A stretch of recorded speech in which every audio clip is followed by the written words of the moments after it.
Growing up in the densely populated townships of Harare, Zimbabwe, Maxwell would often tinker with old radios, broken gadgets, and scavenged materials, not just for curiosity's sake, but out of a deep-seated desire to understand how the world worked and how he could change it. His fascination with energy and self-sustaining machines started when he witnessed his community go without power for weeks at a time, realizing that reliance on unstable infrastructure could never lead to empowerment. This idea grew roots in his mind like a seed in fertile soil, and over time it would bloom into innovations that challenged traditional paradigms and defied conventional engineering logic. By the time he unveiled his self-powered generator and electric car prototypes to the world, many had already begun to see him not as a mere inventor, but as a visionary with the rare ability to imagine what others considered impossible. However, Maxwell's ambitions never stopped at household energy or transportation because he had long believed that true transformation in Africa must begin with agriculture, the one sector that touches almost every life on the continent. He'd spent years visiting remote villages and speaking directly with farmers who still relied on handheld hoes and animal plows, learning from them not just about soil and seed, but about struggle, sweat, and survival. Their stories echoed the same pain: endless labor under the sun, low productivity, high costs of fuel, unreliable machinery, and a general lack of tools that truly matched their needs.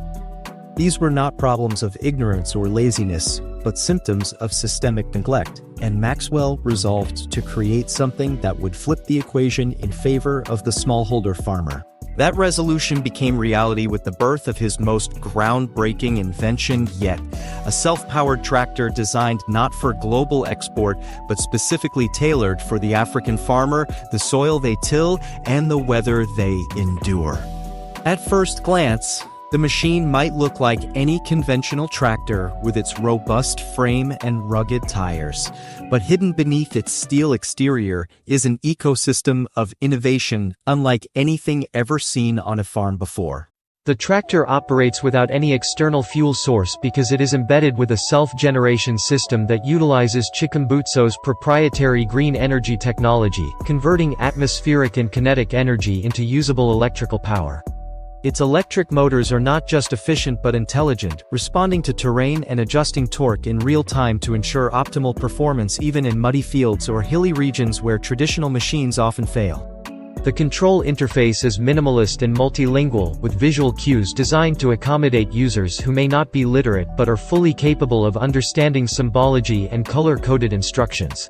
More than just a machine, the self-powered tractor is a statement. A declaration that African ingenuity can produce tools not just equal to, but better than imported technologies when rooted in local realities.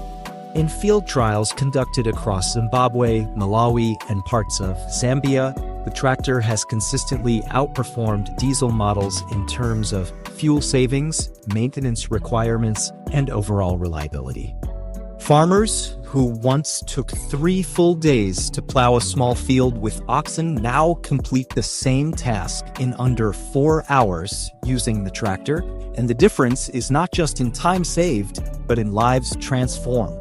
With each passing day, more communities are seeing the ripple effects: higher crop yields, children returning to school because their parents can now afford fees, and entire villages organizing around agricultural cooperatives empowered by this machine. The environmental impact is equally profound because the tractor emits no carbon dioxide, leaks no oil, and consumes no fossil fuels, making it one of the most sustainable pieces of farm equipment ever made. It runs quietly, preserving the natural soundscape of rural Africa and eliminating noise pollution that often disrupts both human and animal life in farming communities. Even the tires are engineered for sustainability, made from a hybrid rubber compound that resists wear and can be recycled into other agricultural tools when their life cycle ends. For farmers like Tendai Moyo in Mashonaland, the tractor is more than a machine. It is a second pair of hands, a tireless workhorse that never breaks down, never asks for fuel, and never lets him down during harvest season.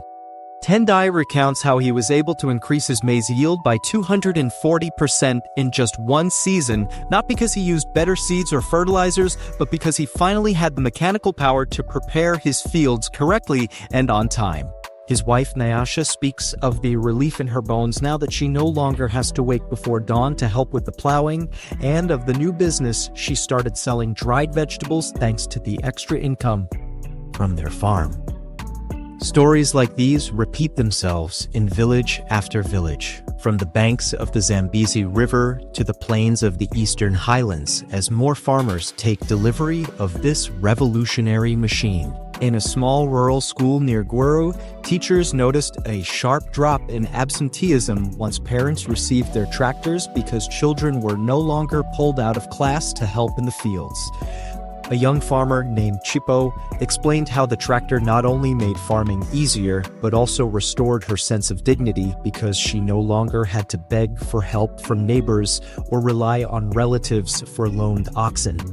Even elders, who initially viewed the new invention with skepticism, have come around after seeing it work through rain, drought, and rocky soil without complaint or complication.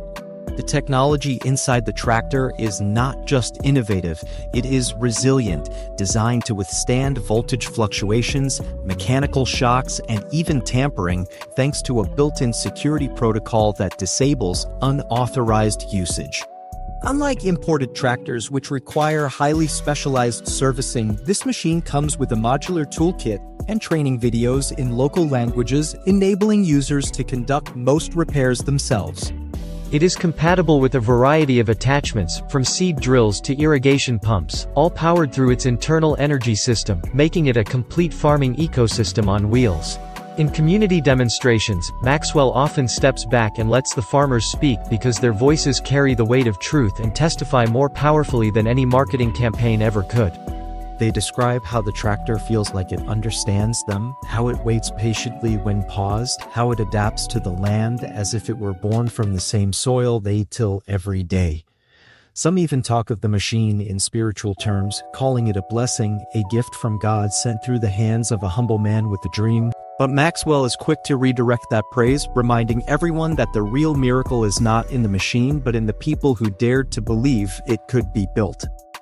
He often tells young students that innovation is not about fancy degrees or shiny labs, but about listening, observing, and loving people enough to solve their hardest problems. That ethos runs through every bolt and circuit in the self-powered tractor, a product not of isolated genius but of collective wisdom, distilled and delivered back to the very communities from which it drew inspiration. And as the tractor spreads from one village to the next, from dusty roads to green valleys, it carries with it a new narrative about African possibility, one rooted not in charity but in creativity and self-determination. In a modest farming cooperative in northern Mozambique, 6 women gathered beneath a baobab tree to discuss how their shared tractor had made it possible to plant, water, and harvest 3 times in a year instead of once. Each woman had her own story of hardship, of how weather patterns had grown less predictable, of how food prices kept rising, of how they had once needed to barter livestock for plowing assistance they could barely afford. But now they spoke with clarity, their voices steady, their plans expansive, because the tractor had given them both the means to work and the reason to hope again. It had allowed them to diversify their crops, experiment with millet, cassava, and beans, and even begin small-scale seed packaging operations that supplied neighboring villages. This empowerment wasn't theoretical. It was tactile, visible in the repaired roofs, in the new textbooks, in their children's backpacks, and in the freshly painted grain storage shed funded through surplus produce sales. Elsewhere in Kenya's Rift Valley, a group of young engineers who had studied Maxwell Chikumbutso's open-source design documents began working on local enhancements, modifying certain modules to better suit their terrain and crop cycles. They weren't just using the tractor, they were innovating upon it, turning one man's blueprint into a generational project of collaborative engineering rooted in African context and open knowledge sharing. Some of these engineers were former dropouts who had returned to technical college after seeing what was possible through purpose-driven design and realizing that solutions didn't always have to come from Europe or America. One of them, a 22-year-old named McKenna, led a project to install a real-time weather alert system within the tractor console, enabling farmers to avoid planting on days forecasted for heavy storms. Her contribution was later adopted into the official firmware by Maxwell's team, demonstrating the fluid relationship between inventor and user that defined the spirit of this revolution. At an agricultural expo in Ghana where dozens of imported tractors stood under banners of foreign flags, Chikumbutso's machine drew a crowd not because it was the flashiest or largest, but because it was surrounded by real farmers giving live demonstrations. They weren't selling a product. They were sharing a transformation, showing how they prepared land, adjusted depth settings, rotated between attachments, and navigated difficult paths with no more effort than steering a bicycle. And the moment people saw that it worked without fuel, without noise, without smoke, only silently humming with energy from within, they stood in awe, unsure how to reconcile the simplicity with the sophistication.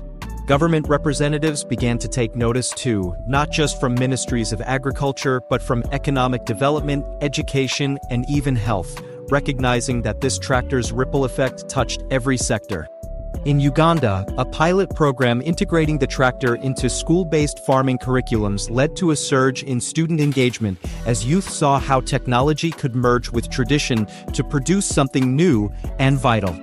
Students took part in building parts of the attachments, learning about torque, energy storage, and circuit design, all while understanding how such knowledge could return value directly to their villages.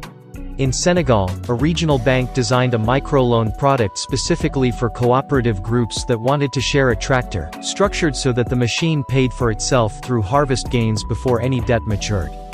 Farmers who had never qualified for formal credit now walked into financial institutions with business plans, yield projections, and video testimonials, all backed by real results and data gathered from GPS and usage logs stored within the tractor's onboard computer. In Nigeria's Kano state, an entire township formed a data-sharing network based on aggregated usage patterns from their tractors, identifying the most efficient planting days and customizing maintenance schedules based on terrain usage. Such digital feedback loops had previously been unimaginable for smallholders, but now were as accessible as charging a phone or pressing a button, thanks to Chikumbutso's inclusion of a simple user app in multiple local dialects. Each new deployment told its own story, revealing the deeply human truth that innovation gains its greatest power not in isolation but in iteration, in communal use, in adaptation, and in collective ownership. The tractor began to inspire not only agricultural productivity but a movement of people thinking differently about self-sufficiency, questioning what else could be decoupled from dependency. If a farm machine could power itself and outperform expensive imports, why not water pumps, grain mills, or food preservation units? And in time, local teams began working on exactly those things using similar energy systems. In Lesotho, a group of women farmers formed a collective that added cold storage containers powered by the same principles, preserving tomatoes and peppers for weeks longer and doubling their market profits. Meanwhile, Chikumbutso's own workshop continued to refine the tractor, introducing sensor-driven soil analyzers that could recommend fertilizer strategies based on microclimate and crop type. These additions were not add-ons to upsell but open modules that could be downloaded or fabricated locally with the right training, reinforcing the idea that this was a platform, not a product. Across the continent, a cultural shift began to take root, wherein farming was no longer seen as an act of desperation but of innovation, where youth returned to the land not with shame but with strategy. The tractor became a symbol in music videos, in school murals, in National Day parades, not as propaganda but as a representation of what could happen when people believed in their own ingenuity. For Maxwell Chikumbutso, the goal was never simply to build a machine, but to spark a fire, to ignite a mindset that said Africans didn't need to wait for help but could create their own futures with tools built by their own hands. He often said that dignity was the first crop harvested by the self-powered tractor, because once people saw it work, they stood straighter, spoke louder, and plan further. This pride echoed into areas once defined only by struggle, bringing not just economic returns but emotional repair, a sense of participation in something greater than oneself. Journalists who came expecting another feel-good charity story were left stunned by the technical precision, the scale of deployment, and the professionalism with which the entire project was being managed. This wasn't aid, it was agency, flowing through the wheels and gears of a tractor powered not just by technology but by faith in local brilliance. Maxwell's team, now expanded into 10 countries, trained field engineers, hosted village workshops, and supported youth entrepreneurship by helping young people start services around tractor operation and maintenance. Some young men and women who once aspired only to migrate now stayed to build businesses renting out the tractor for communal use, earning enough to hire others and invest in their own plots. In regions where weather patterns were increasingly erratic, the machine's predictive analytics helped communities shift planting schedules and mitigate the risks of climate change in real time.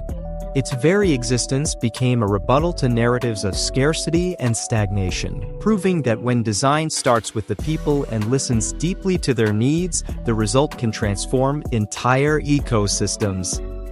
Policymakers began studying it, universities launched research partnerships around it, and young children began sketching it in their notebooks as if it were a spaceship, because in many ways it was a vessel for carrying communities into a future they had long imagined but never fully touched. And still, Maxwell was not done, already prototyping smaller versions for tighter plots and larger ones for commercial-scale cooperatives, always guided by the question, what does the farmer need next? He spoke of future attachments that could plant tree seedlings, spread organic compost, or spray natural pest deterrents, all while remaining self-powered and emissions-free. His hope was that one day, entire farming systems could run without a single drop of fuel, without dependency on unstable grid power, and with complete autonomy and sovereignty. He knew the challenges ahead: supply chain limitations, skepticism from entrenched industries, regulatory hurdles, but he also knew that once people saw it work, they could never unsee it. In one final demonstration in Malawi, an elder approached him after watching the tractor prepare an entire rice paddy with effortless precision and said, "You have given us back our time." And in that simple sentence lay the deepest truth of all: that the most powerful gift was not the machine, but the restoration of possibility. As the camera fades out in this video and the hum of the tractor continues in the background, what remains is a vision not of machines, but of lives renewed, land honored, and futures reclaimed by those who dared to dream differently.